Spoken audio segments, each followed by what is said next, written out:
This patient has a very interesting history with osteophytic changes, had a previous surgery here, and we did a laminectomy as well here after we did the OLLIF, and patient did really well. Additionally, patient had a previous L4-5 fusion where they took a piece of the actually hip, put it in, and they wired that. And as you see here, there is a non-union and patient had symptoms. So we decided that to take the patient for a revision. And here we go down here, you see that the wires are in the posterior element on the spinal process and that they are actually broken. And I'm going to show it here how those wires are looking now. Here when we are orienting ourselves, and here you see in the AP view that those wires are actually disconnected and broken, and obviously patient has a non-union. We decided to do the surgery with the OLLIF technique after we position the patient and get our marking. First I go inside and get some bone marrow for the fusion. Here you see that K-wire is in after Jamshidi is in and bone marrow is retrieved. Then I go in the Cambin triangle with the OLLIF technique, and here you see that it is deflecting. It's hitting the bone mass or failed fusion mass and deflecting going down.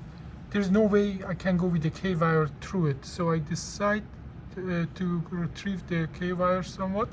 Then I enter the dilator that's more stable in, and here you see that it goes in and bends. I retrieve the K-wire, and then I just have to go where the bone let me go, which is along the non-union part of the fusion mass.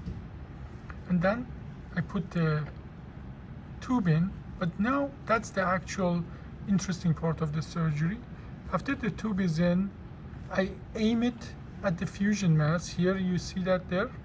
This is the action. You see how I'm aiming it at the fusion mass. And now I drill through that fusion mass. And when I take it out, I put a picture in. It's very fibrotic tissue. It's not really bone. I'm able to remove it very easily. So even though on the CT looked like a bone, it's not bone. And then I drill, I do the discectomy. After I do all the discectomy, a cage is inserted. And I can choose the position of the cage here, anteriorly open up the space. And then I put the rest of the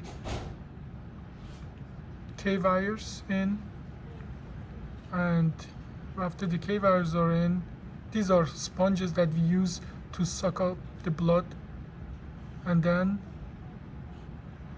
once I put the K-wires in, the screws go in. Now before I put the screws in, you will see that I use this decorticator to roughen the surface of the facet so I can as well achieve posterolateral fusion. But then the screws go in, and then here you see that I get a knife here, right up here, and I open up the fascia between the two screws, and then I pass a rod, which is a 5-centimeter rod. I put it in place, I lock it, and practice this is the end result. I always give a epidural steroid injection at the end of the surgery. So this is the end result.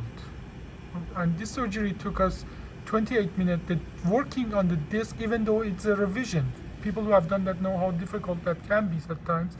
The disc time took us only 6 minutes. I will add all those additional information on the album in the neurosurgery case review for this case.